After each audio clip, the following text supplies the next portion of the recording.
Hello viewers, Super GT here. Welcome to one of the most fantastic races I've ever had in, well, my entire gaming history really, but certainly on Gran Turismo 7.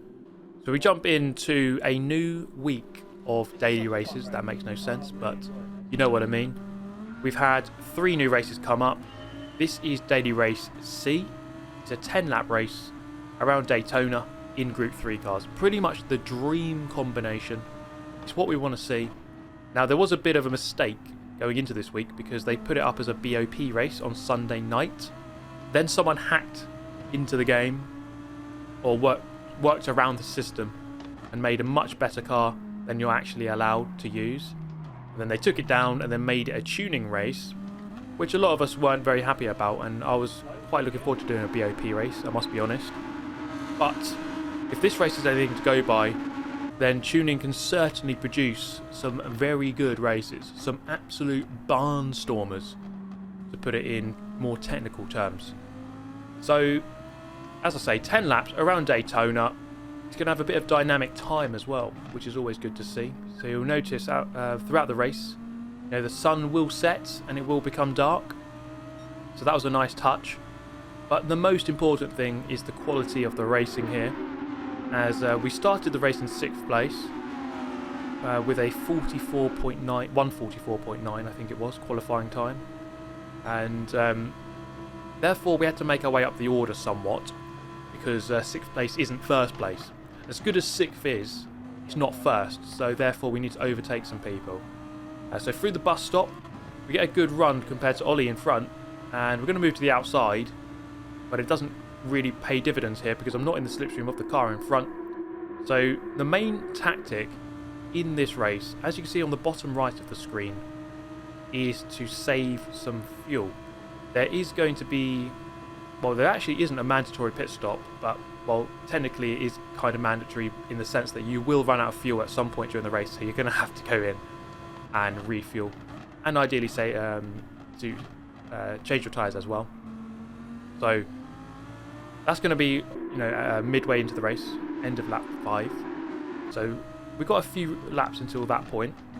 So until then, the main objective is really play it safe, save some fuel, play the long game here, and then slowly make our way up the order towards the front of the pack.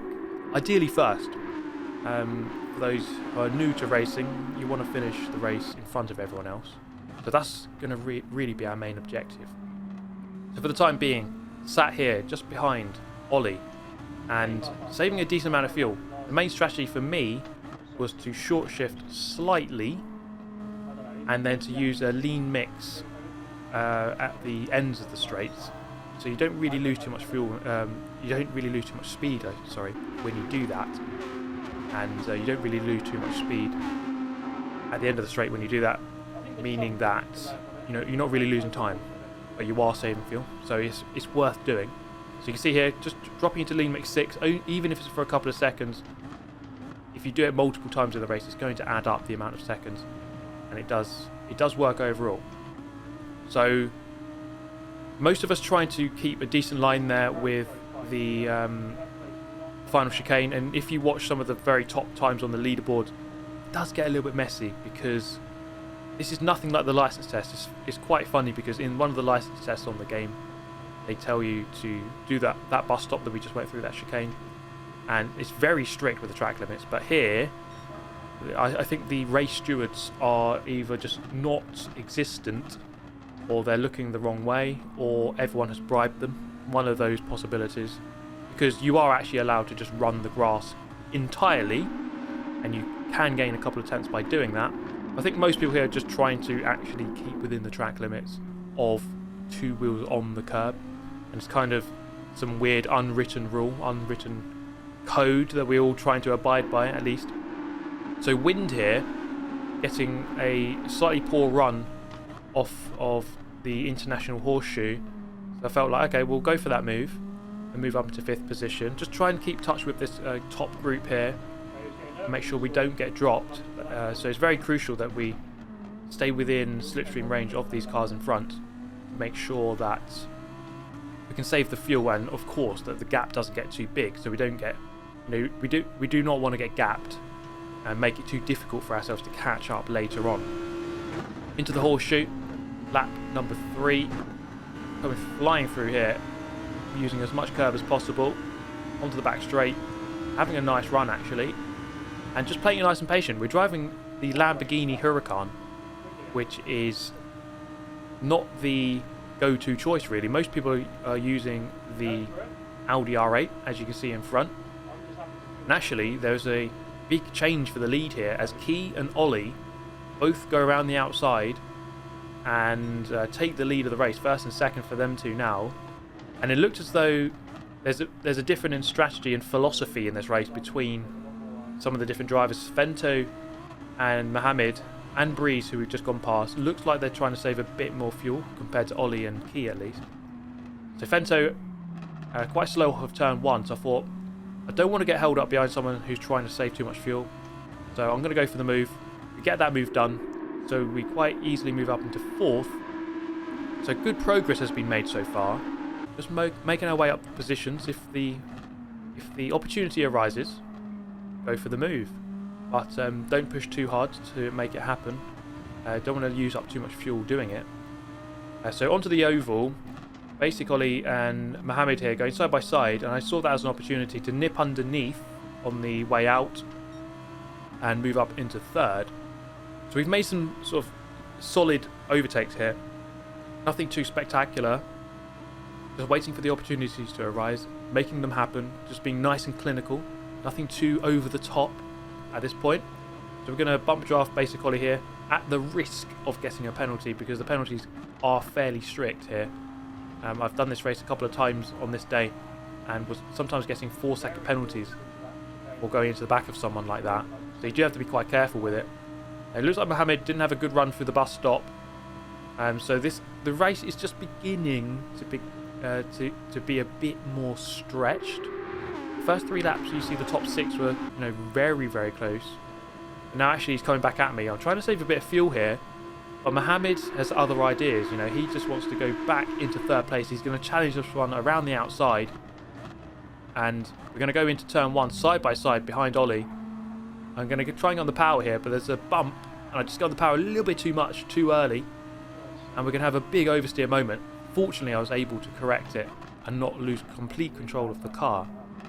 But frustratingly, we moved down 2 positions here, down into 5th. So some of our hard work there has been undone. Not ideal. 1.9 seconds away from the lead, and we started that lap about 1.2, 1.1 away. We just want to make sure that P25 in the lead doesn't, get too far away. We're going to see how this pans out here at the end of lap 5. We're on lap 5 now.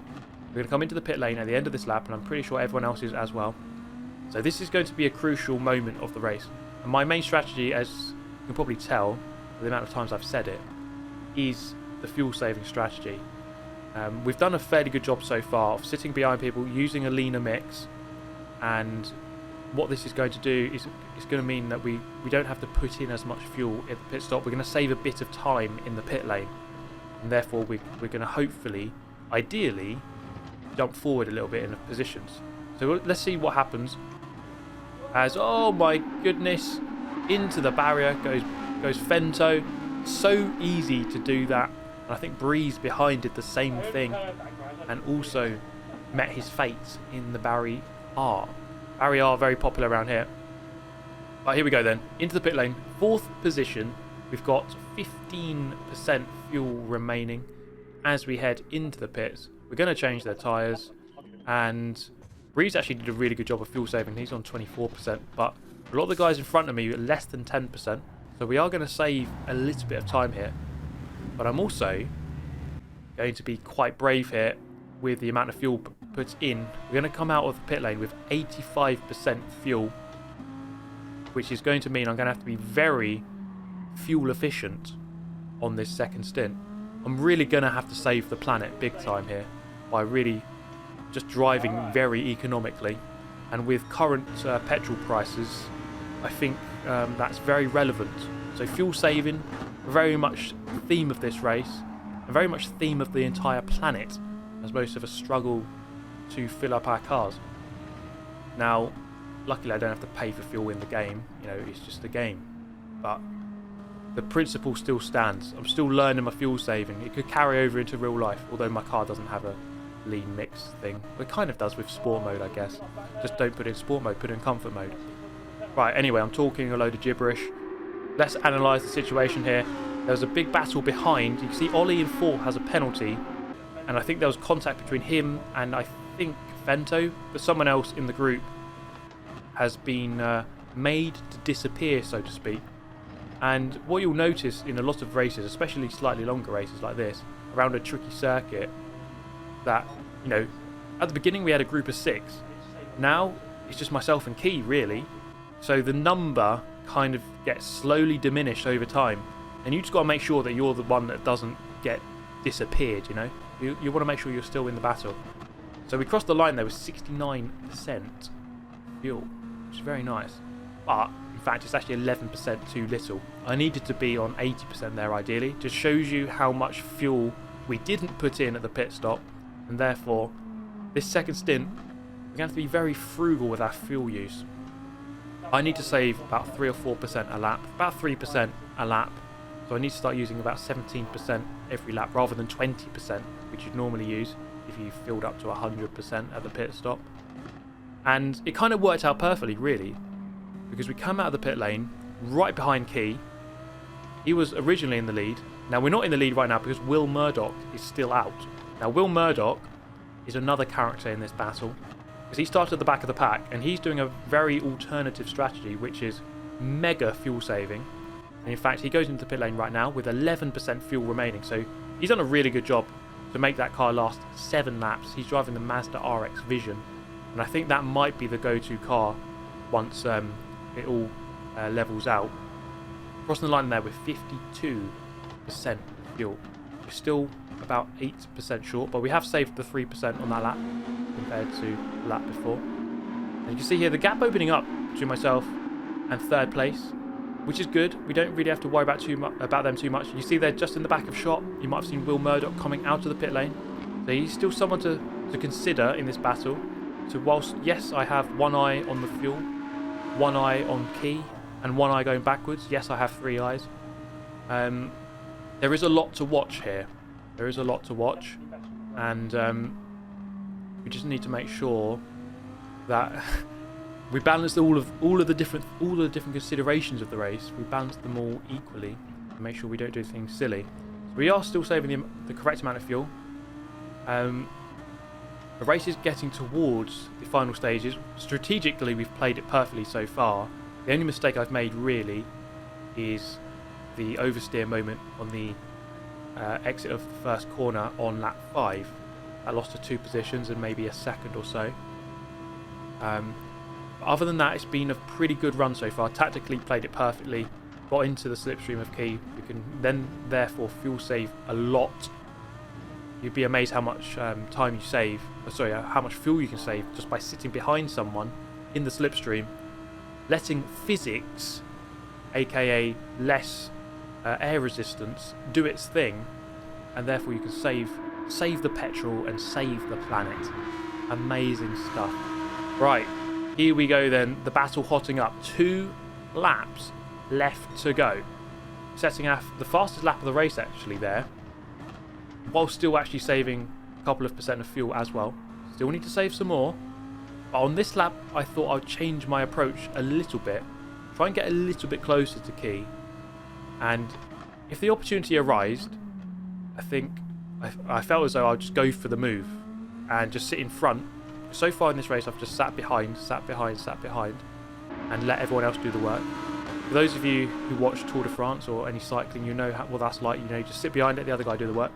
But here, I'm going to go for a half-hearted move. I know he's seen it because he's using the bumper cam. I know Key uses bumper cam, which has the mirror. So he certainly would have seen it coming. Side by side then, into the left-hander.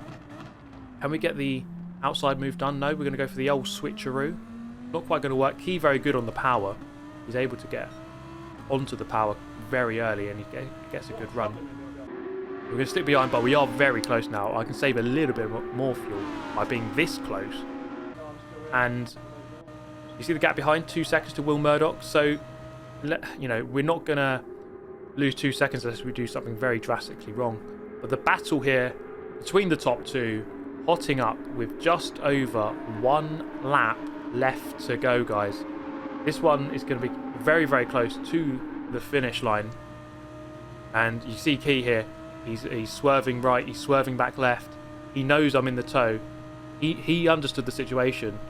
He understood the assignment. He knew that I was saving fuel. He knew that I was waiting to spring an attack at the very end of the race. Playing this one very, very patient indeed. The race has gone on 16.5 minutes so far. And we have 1 3/4 minutes left to go. 1 lap remaining as we begin lap 10 of 10. We're on 19% fuel at the beginning of the lap. So we are pretty much on target to have enough fuel at the end of the race. And maybe we need to save a little bit. We've saved some fuel for this first first part of the lap into power mix 1, and we're going to go full attack now to the end of the race. We've saved enough fuel so we can go for the slipstream pass. Now the main strategy here really is save the pass to the end of the lap. You have 2 very long straights coming up, and you can use the slipstream to overtake. I think this Lamborghini has decent straight line speed, so I'm fairly confident in the ability of the car. Key with a nervous twitch there, onto the back straight for the final time. Onto this straight anyway. There's another one coming up just after the bus stop. We need to get the bus stop bang on.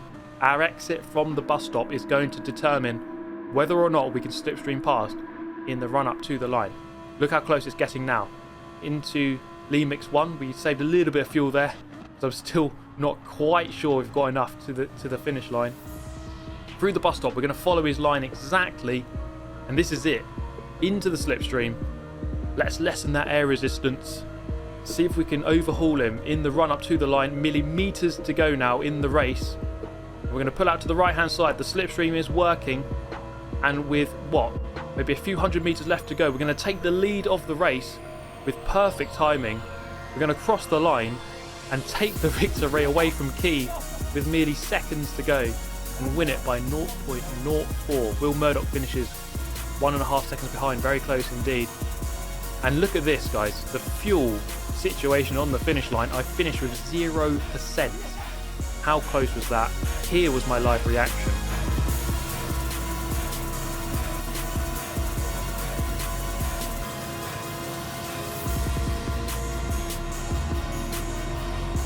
Yes! Come on!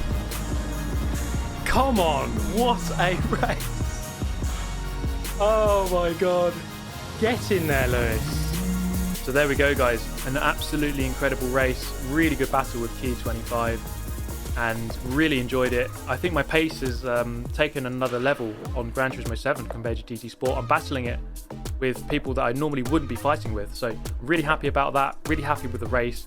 Really hope you enjoyed it. Because I was a bit skeptical about multiplayer, but I think if this is anything to go by, then we can have some very good races in the future on this game. But that is it for this one. Do subscribe if you enjoyed that video. But in the meantime, have yourself an amazing day, and I will catch you next time. Goodbye.